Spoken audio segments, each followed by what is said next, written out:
అధిక బరువు అనేక సమస్యలకు కారణం. సాహితీ యోగా ఆన్లైన్ క్లాసులో జాయిన్ అవ్వండి. నేను Keshav, welcome to Suman TV. Andhra Pradesh ప్రభుత్వం మరొక వరాన్ని ఆంధ్రప్రదేశ్ ప్రజల కోసం ప్రకటించడానికి రెడీ అవుతుంది. రాష్ట్ర కేబినెట్ మీటింగ్లో కీలకమైనటువంటి సూపర్ 6 పథకాలపైన చర్చ జరిగింది. ఏ పథకాలను ఎప్పటి నుంచి ప్రారంభించాలనేటువంటి ఒక క్యాలెండర్ను కూడా రూపొందించాలని రాష్ట్ర ప్రభుత్వం నిర్ణయించినట్టుగా తెలుస్తుంది. మరోవైపు నుంచి అనేక అంశాలపైన కీలకమైన నిర్ణయాలను తీసుకునేటువంటి క్రమంలో క్యాబినెట్లో విస్తృత చర్చ జరిగింది. ఈ అంశాల సారాంశం ఏంటంటే రాష్ట్రానికి సంబంధించి సూపర్ 6 అమల్లో భాగంగా కొత్తగా అమల్లోకి రాబోతున్నటువంటి పథకాలు ఏంటి ఒకసారి విశ్లేషించే ప్రయత్నం చేద్దాం. మనతో పాటు అనలిస్ట్ చంద్ర శ్రీనివాస్ గారు. నమస్కారం. క్యాబినెట్ మీటింగ్ పండగ అయిన వెంటనే పైగా సీఎం గారు దావోస్ టూర్కి వెళ్తున్న దానికి ముందర జరుగుతుంది. సో ఈ టూర్లో, ఈ డెసిషన్లో, అంటే ఈ క్యాబినెట్ మీటింగ్లో కొన్ని కీలకమైన నిర్ణయాలు ముఖ్యంగా సూపర్ 6 అమల్లో భాగంగా రాష్ట్ర ప్రభుత్వం తీసుకోబోతుంది అనే సమాచారం. ఏంటి క్లారిటీ ఏమైనా ఉందా దీనిపైన? డెఫినెట్గా అండి. దాదాపు 4వ 5వ మీటింగ్ ఈ 7 నెలల ఈ ప్రభుత్వం వచ్చిన కాలంలో. కాబట్టి ప్రతి క్యాబినెట్ మీటింగ్ ఒక కలెక్టివ్ రెస్పాన్సిబిలిటీతో ఏం చేసాం, ఏం చేయబోతున్నాం అనేది ప్రజలకు తెలియజేస్తున్నారు. మనం గత 5 సంవత్సరాలు అది చూడలే. మీరు అన్నట్టు సూపర్ 6 అమల్లో భాగంగా ఇంకేం మిగిలి ఉన్నాయి, ఏమి ఇవ్వలేదు ప్రజలకి. ఇక ఉచితంగా మహిళలకి బస్సు అనేది రేపు ఉగాది నుంచి అంటున్నారు. ఇకపోతే రైతులు మార్చి నెలాఖరు నుంచి స్టార్ట్ అవుతుంది. ఇకపోతే గీత కార్మికులకి 10% ఇస్తామని చెప్పన్నారు ఈ మధ్య ఉన్న దాంట్లో. తర్వాత ఇక ఎక్సైజ్ ఈతో పాటు రైతులకి భరోసా, రైతు వాళ్ళకి ఏవి రాయితీ ఇవ్వబోతున్నారు అనేది ఒక పాలసీ. ఈ అన్నిటితో పాటు అంటే ముఖ్యమైనది ఏంటంటే మనం నిన్న కూడా డిస్కషన్ చేసుకున్నాం. 7 మాసాలు 5 లక్షల కోట్ల పెట్టుబడులు ప్రభుత్వ ప్రైవేట్ భాగస్వామ్యంలో వస్తున్నాయి. అది మోదీ గారు అనౌన్స్ చేసిన 2,08,500 కోట్లు కావచ్చు, ఏదైనా కావచ్చు. మరి వీటికి సంబంధించిన భూములు సింగిల్ విండో పథకం కేటాయింపు, దానికి ఆమోదం మంత్రిమండలిలో తెలియజేయాలి. మరి ఇమీడియట్గా తెలియజేస్తే వాళ్ళ పనులు వాళ్ళు స్టార్ట్ చేసుకుంటారు. త్వరితగతిన పనులు ప్రాజెక్ట్ పూర్తయితే ఉపాధి అవకాశాలు మెరుగవుతాయి. దానివల్ల మనీ వచ్చే అవకాశం ఉంది. కాబట్టి వీటికి సింగిల్ విండో సిస్టమ్ అనేది ప్రవేశపెడుతున్నారు. గత ప్రభుత్వం 5 సంవత్సరాలు పెట్టుబడి పెట్టడానికి కూడా ముందుకు రాలా, వెళ్ళిపోయారు, రాష్ట్ర సరిహద్దులు దాటి వెళ్ళిపోయారు. కానీ ఇక్కడ అనుభవం ద్వారా చంద్రబాబు నాయుడు గారు వాళ్ళకి ఇచ్చే రాయితీలు ఇచ్చా పెట్టుబడులు పెట్టడానికి ఇతర దేశాల నుంచి వస్తున్నారు. అనేక కంపెనీలు, ఇంటర్నేషనల్ కంపెనీలు వస్తున్నాయి. తర్వాత రాష్ట్రాల సరిహద్దులు దాటి వేరే ప్లేస్లో కూడా ఇక్కడ పెడితే మనకు బాగుంటుందనే ఉద్దేశంతో ఇంకా పెట్టుబడులు పెట్టడానికి ముందుకు వస్తున్నారు. వాళ్ళకి ఏమి ఇవ్వాలి? రాయితీ ఇవ్వాలి. వాళ్ళని సతాయించకూడదు, వాళ్ళకి ఫైల్స్ క్లియరెన్స్ అయ్యేటట్టు చేయాలి. అవి ప్రధానంగా చర్చ వచ్చే అవకాశం కనపడుతుంది. ఇకపోతే దావోస్ పర్యటన ఇక ఈ రోజుతో అయిపోయిన తర్వాత దావోస్లో ఏమేమి పెట్టుబడుల కోసం వెళ్తున్నారు, ఏ కంపెనీలు కలవబోతున్నారు. ఎందుకంటే ప్రపంచ ఆర్థిక సదస్సులు జరుగుతున్నాయి కాబట్టి తెలంగాణ రాష్ట్ర ముఖ్యమంత్రి గారు కూడా ఆల్రెడీ ఆల్మోస్ట్ సింగపూర్ వెళ్ళాడు. సింగపూర్ నుంచి ఆయన వెళ్ళబోతున్నాడు. ఇక్కడ చంద్రబాబు నాయుడు గారితో పాటు లోకేష్, మిగతా అధికార యంత్రాంగం వెళ్ళబోతుంది. ఎందుకంటే ఆయన రాష్ట్ర రథసారథి కాబట్టి ఆయనతో పాటు ఐటీ మినిస్టర్గా మొన్న కూడా మనం చూసాం. ఆయన్ని కలిసి ఎలన్ మస్క్ని కలవటం కావచ్చు, ఆటోమొబైల్ ఇండస్ట్రీతో పాటు రెన్యూబుల్ ఎనర్జీ కోసం ఆయన మిగతా కంపెనీలు, గూగుల్ని, సత్యనాథల్ని కలవటం మనం చూసాం.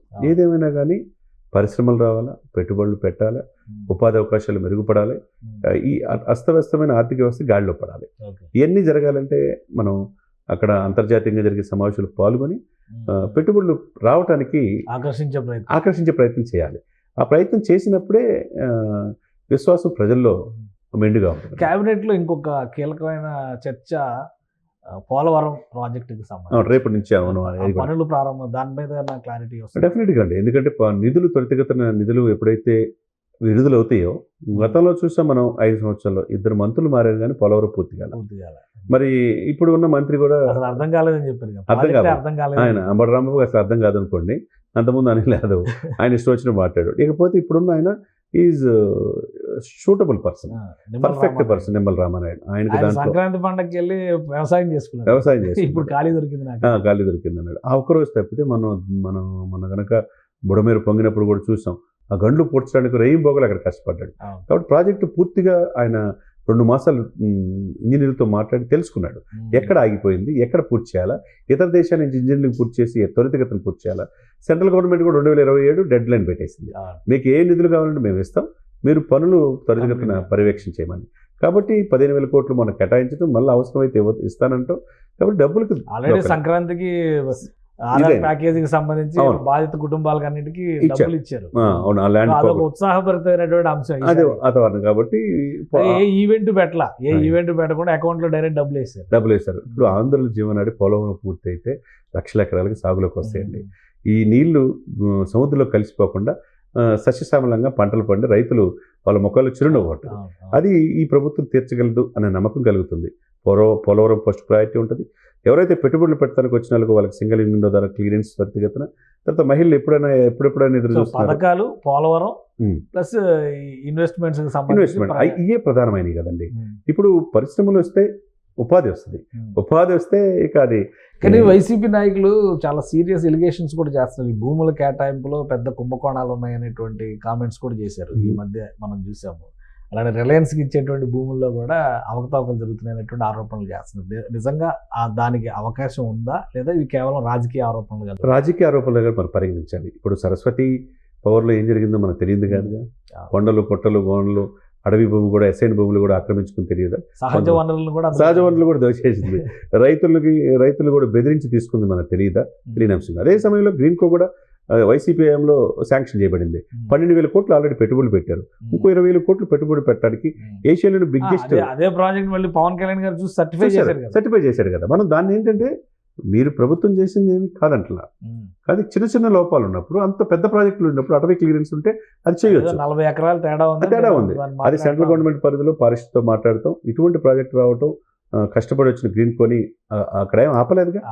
కాబట్టి అది చూడాలి. అభివృద్ధికి ఏ విధంగా జరిగిన చోట యాక్షన్ తీసుకోవాలి. తప్పు లేని చోట వాళ్ళే ప్రశంసిస్తారు. డెఫినెట్ గా. ఇప్పుడు మీకు కొండలు తొలిచి మీరు ప్యాలెస్లు కట్టుకున్నారు, తప్పు జరిగిందని ఒప్పుకున్నారు 500 కోట్ల ప్యాలెస్ అని. తర్వాత విజయసాయి రెడ్డి గారి కూతురు మీద 5 స్టార్ హోటల్ కడుతుంటే ఆపేశారుగా సుప్రీంకోర్టులో. తప్పు జరిగింది. చివరికి అటవీ ఇప్పుడు భూములు ఎండోమెంట్ ల్యాండ్స్ కూడా ఏం జరిగింది విశాఖపట్నం చూసాం కదా, ఆగిపోయింది. స్కామ్ అంటున్నారు. ఇవన్నీ పోతే ఇక మీరు తీసుకున్న సరస్వతి పవర్ ప్లాంట్స్లోని ఎంత జరిగిందో మనకు తెలిసింది. కాకపోతే మీరు చేసే తప్పులకి దాన్ని కప్పిపుచ్చుకోవడానికి ఇప్పుడు నేపం వేసినంత మాత్రాన ప్రజలు తెలియగలరు. వాళ్ళు ఏందనేది కూడా తెలుసు. కాబట్టి వీళ్ళు ఎవరికి ఏమి ఇవ్వాలి, ల్యాండ్స్ ఏ విధంగా ఇవ్వాలి, ఎవరు ముందుకు వస్తున్నారు, ఆ పరిశ్రమలు పెడితే ఎంతవరకు ఉపాధి కలుగుద్ది అనేది అతి చూసే ఎవరు వస్తున్నారు అనేది మనం చెప్పుకోవచ్చు. రైట్. థ్యాంక్ యూ చంద్ర శ్రీనివాస్ గారు. ఇది ఏపీ కేబినెట్ కొన్ని కీలకమైనటువంటి అంశాలపైన చర్చలు జరిపింది. పథకాల ప్రారంభోత్సవాలకు సంబంధించి మహిళలకి ఉచిత బస్సు వరాన్ని ఉగాది నుంచి ప్రారంభించడానికి కావాల్సిన ప్రణాళికను సిద్ధం చేస్తున్నట్టుగా సమాచారం ఉంది. మరోవైపు పోలవరం ప్రాజెక్టు విషయంలో కూడా ఒక ఫైనల్ డెసిషన్ తీసుకుంది. రేపటి నుంచి పనులు మొదలయ్యేటువంటి అవకాశం ఉంది. ఇక విదేశీ పర్యటన ద్వారా పెట్టుబడుల సేకరణకి ఎటువంటి మార్గాలను అనుసరించాలనే అంశం పైన ఏపీ గవర్నమెంట్ పూర్తి స్థాయిలో ఫోకస్ పెట్టింది. దీని ఫలితంగానే గతంలో జరిగిన తప్పిదాలని సరిచేయడము, అలానే మంచి పనులు జరిగి ఉంటే కనుక అప్రిషియేట్ చేయడం, ఈ విధానంలో ఏపీ గవర్నమెంట్ అందరికంటే మిన్నగా పనిచేస్తుందని చంద్ర శ్రీనివాస్ గారు విశ్లేషిస్తున్నారు. ఇది special discussion. Keep watching. Suman టీవీలో మీ పర్సనల్ అండ్ బిజినెస్ ప్రమోషన్స్ కోసం కింది నెంబర్కి కాంటాక్ట్ చేయండి.